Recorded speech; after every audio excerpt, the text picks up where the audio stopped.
करके गए, सब कुछ छीन लिया उसने। अरे वो सूर्पणखा केवल प्रेम ही करने तो गई थी, उसके नाक कान दोनों को काट दिए। अरे भ्रमर, इस कपटी कृष्ण से जिस किसी ने प्रेम किया है उसे धोखा ही मिला है। मौरध्वज ने प्रेम किया, अपने बेटे के सर पर आरा चलाना पड़ा। हरिश्चंद्र ने प्रेम किया, अपने आप को, अपनी पत्नी, अपने बच्चे को एक डॉम के घर बेचना पड़ा। महाराज शिवी ने प्रेम किया, शरीर काट काट करके बड़ा तराजू पर तोलना पड़ा। और आज हम ब्रज गोपियों ने इस कपटी से प्रेम किया, एक एक पल उसकी याद में मर रही है। ये प्राण भी तो नहीं निकलते कि झंझट ही खत्म हो जाए। लेकिन भौरा क्या करे, इतनी बातें कहने के बाद भी हम कन्हैया को भूल नहीं पाते। जब ये बात उस ब्रजगोपी ने कही, दूसरी ब्रजगोपी ने कहा कि तू कपटी कह रही है कन्हैया से। और इस भौरे ने जाकर के कन्हैया को ये बात बता दी तो क्या होगा। तीसरी सखी ने हाथ जोड़ करके कहा कि अरे भौरा, हमने जो ये तुझसे कहा है ना, ये बातें जाकर के मथुरा में कृष्ण से मत कहना। यदि इस बात को सुनकर के वो जरा भी दुखी हो गए तो यही तो हमारे लिए मौत है, यही तो मृत्यु है। हमें तो केवल इतना बताओ कन्हैया ठीक तो है ना, कन्हैया हमारी याद करते हैं कि नहीं। यदि वो एक बार हमें याद कर लेंगे तो हम समझेंगे हमें सब कुछ मिल गया। सजनों, इतनी बातें कहकर के वो भौरा वहां से चला गया। आज उद्धव जी महाराज वृक्ष के पीछे से निकल करके आए। आज उद्धव जी ने कहा कि आप सभी महाभागाओं को मैं प्रणाम करता हूं। निवेदन केवल इतना था, जिस कृष्ण को प्रियतम मान करके तुम पूजा कर रही हो ना, वो कृष्ण स्वयं ब्रह्म है। और मेरे गुरु बृहस्पति जी ने मुझे ये बताया। इसलिए देवी, ब्रह्म का पैर नहीं होता, ब्रह्म का मुख नहीं होता, उसके हाथ नहीं होते। इसलिए अपने जीवन को ब्रह्म में बनाओ, ब्रह्म में लगाओ, यही जीवन का सार है।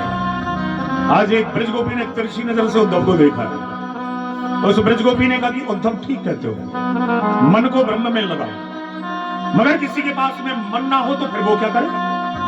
उद्धव जी ने कहा क्या मतलब है तुम्हारा। उस ब्रजगोपी ने कहा कि ऊधो मन ना भय 10-20, एक हतो सो गयो श्याम संग, अब को आराधे ईस, ऊधो मन ना भय 10-20। अरे उद्धव, मन तो एक होता है और उस मन को मेरा कन्हैया मथुरा चुरा करके ले गया। मन हमारे पास में है नहीं तो तुम्हारे ब्रह्म के लिए मन कहां से लाए। क्योंकि तुम तो सखा श्याम सुंदर के सकल योग के ईस, उधो मन ना भय 10-20। तुम तो श्याम सुंदर के सखा। हम कृष्ण के सिवाय किसी ब्रह्म को नहीं जानते और तुम कहते हो कि निर्गुण ब्रह्म होता है। आज ब्रजगोपियां कहती कि उद्धव तुम ब्रह्म को जानते ही नहीं हो। सुखदेव जी कह रहे हैं कि परीक्षित देखा, ये ब्रज की ब्रजगोपियां उद्धव जैसे परम ज्ञानी को उपदेश कर रही हैं। आज ब्रजगोपियां कहती हैं कि तुम जानते ही नहीं हो ब्रह्म को।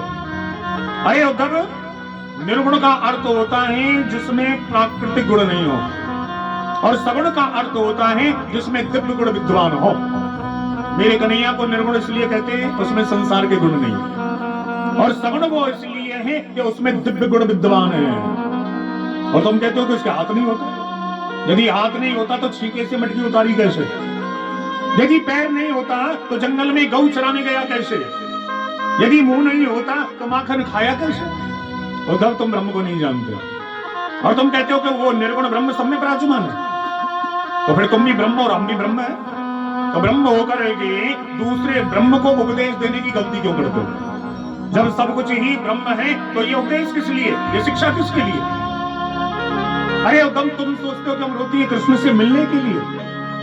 उद्धव जी ने कहा तो फिर क्यों रोती हो। उस ब्रजगोपी ने कहा कि उद्धव, यदि कृष्ण से मिलने के लिए रोती ना, मथुरा यहां से दूर नहीं है। सुबह जाती, शाम तक 2 बार मिलकर के वापस भी चली आती। लेकिन हमने ये प्रतिज्ञा की है कि जीवन भर कृष्ण हमसे ना मिले, जीवन भर हमें वो तड़फाते रहे, पैर की ठोकर दे करके कृष्ण चाहे बाहर कर दे, उस कपटी की जैसी इच्छा। लेकिन कृष्ण के सिवाय हम किसी को चाहेंगे नहीं, कृष्ण के सिवाय हम किसी को मानेंगे नहीं। क्योंकि सजना, आज ब्रजगोपियां कहती है कि कृष्ण तन कृष्ण मन, कृष्ण ही हमारो धन, और 8 याम ऊधो हमें कृष्ण ही सो काम है। सजना, आज ब्रजगोपियां कहती है कि सिवाय कृष्ण की हम किसी को नहीं मानते। आज ब्रज की ब्रजगोपियां रोने लगी महाराज। उन ब्रजगोपियों के नेत्रों से बहने वाली अश्रुओं की धारा महाराज एक तालाब बन गया, और वही तालाब एक सरोवर बन गया। और वही एक नदी बन गया, और वही नदी एक प्रेम का समुद्र बन गया। और इसी समुद्र में उद्धव जैसे ज्ञानी ने ऐसा गोता लगाया, ऐसा गोता लगाया हमारे 7 महीने तक उसी समुद्र में गोता लगाते रहे। और 7 महीने बाद जब अपने शरीर का होश हुआ तो उद्धव जी ने देखा कि ब्रज गोपियों की चरणों की धूल में उद्धव जी पड़े हुए हैं। आज धूल ही लेकर के अपने माथे से उद्धव जी लगा रहे हैं। आज उद्धव जी कहते हैं कि कन्हैया आपसे मेरी यही प्रार्थना है, यदि मुझे मनुष्य शरीर मिले तो उस ब्रजमंडल में मिले, और यदि मैं मनुष्य नहीं बन सकता, पशु भी बन जाऊं तो ब्रजमंडल में ही बनूं, और पशु भी नहीं बन सकता, एक घास का तिनका बन जाऊं तो ब्रजमंडल में ही बनूं, क्योंकि ब्रजमंडल में ब्रजवासियों के चरणों की धूली मेरे माथे से लगेगी, मेरा जीवन धन्य धन्य हो जाएगा। आज उद्धव जी कहते हैं कि देवियों में आपको वचन देता हूं, सायकाल का सूर्य अस्त होगा, बाद में कृष्ण दर्शन देने आएंगे, पहले ये मेरा वचन है। सजना आज उद्धव जी महाराज ने दौड़ लगा दी, ऊधो सूधो है चलो सुन गोपिन के बोल, और ज्ञान बजाई डुमडुमी और प्रेम बजायो ढोल। प्रेम के ढोल के सामने ज्ञान की डुमडुमी को कौन सुने महाराज। आज उद्धव जी महाराज मथुरा पहुंचे, बोल करके कहते कि 1 घंटे में आ जाऊंगा, 7 महीने में पहुंचे, और जैसे ही भगवान के कक्ष में प्रवेश किया, आज भगवान ने अपने सिंहासन से उठ करके उद्धव जी को महाराज गले से लगा लिया। आज भगवान ने कहा कि आओ ज्ञानी जी। उद्धव ने कहा कि जले पर नमक मत डालो। भगवान ने कहा क्या हुआ? उद्धव जी ने कहा कि कन्हैया तेरे समान निष्ठुर मैंने दुनिया में कोई नहीं देखा। अरे कन्हैया तेरी याद में रोते रोते मैया यशोदा के नेत्रों की ज्योति समाप्त हो गई, त्रिगुण शक्ति समाप्त हो गई,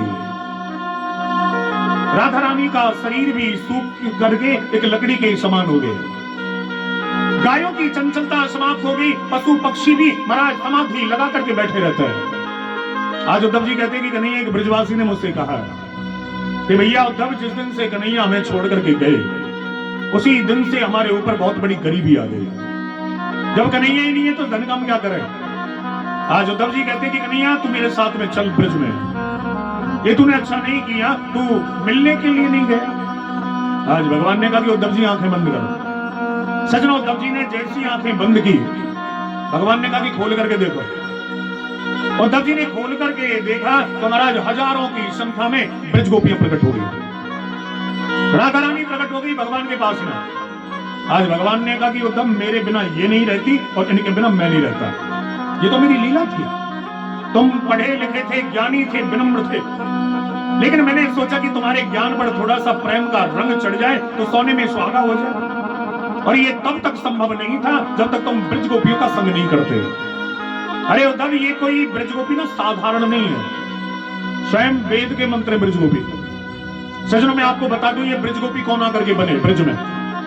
जब भगवान राम जंगल में गए तो जंगल में रहने वाले जो दाढ़ी वाले संत थे, इन संतों ने राम जी के सौंदर्य को देखा, तो उनके मन में भावना जगी कि हम भी सखी बन करके इनकी सेवा करते तो कैसा रहता। तो सजनों जंगल में रहने वाले जो संत थे वो सभी ब्रज में आकर के ब्रज गोपी बन गए। जब भगवान ने वामन का रूप धारण किया, बलि के यहाँ भगवान गए, तो महाराज बलि के यहाँ रहने वाली जो दैत्य कन्याएं थी, उन्होंने वामन भगवान को सौंदर्य को देखा, तो उनके मन में भी भावना जगी कि हम भी सखी बन करके इनकी सेवा करते तो कैसा रहता है। वो दैत्य कन्या भी ब्रज में आकर के ब्रज गोपियां बनी। जब समुद्र मंथन हो रहा था तो ये मद्राचल पर्वत समुद्र में नीचे जाने लगा, तो भगवान ने कछुआ का रूप धारण किया, अपनी कमर पर उस मद्राचल पर्वत को महाराज रोका, तो समुद्र में रहने वाली जितनी भी मत्स्य कन्याएं थी उन्होंने कश्यप भगवान को देखा। उनके मन में भी भावना जगी कि हम भी ब्रज गोपी बन करके इनकी सेवा करते तो कैसे होता। वो मत्स्य कन्याएं भी ब्रज में आकर के ब्रज गोपियां बन गए। सजनों हमारे 4 वेद हैं, ऋग्वेद, यजुर्वेद, सामवेद, अथर्ववेद। इन चारों वेदों में 3 कांड हैं, ज्ञान कांड, कर्म कांड, उपासना कांड। 80,000 मंत्र हैं कर्म कांड के अंदर, 16,000 मंत्र हैं उपासना कांड के अंदर। तो कर्म कांड के अंदर जो 80,000 मंत्र हैं ये सभी ब्रज में ब्रज गोपी बने हुए। अब ये किसी की पत्नी बनी, किसी की बेटी बनी, लेकिन ब्रज में आने का इनका उद्देश्य यही था कि किसी भी प्रकार से हम कन्हैया की सेवा करें।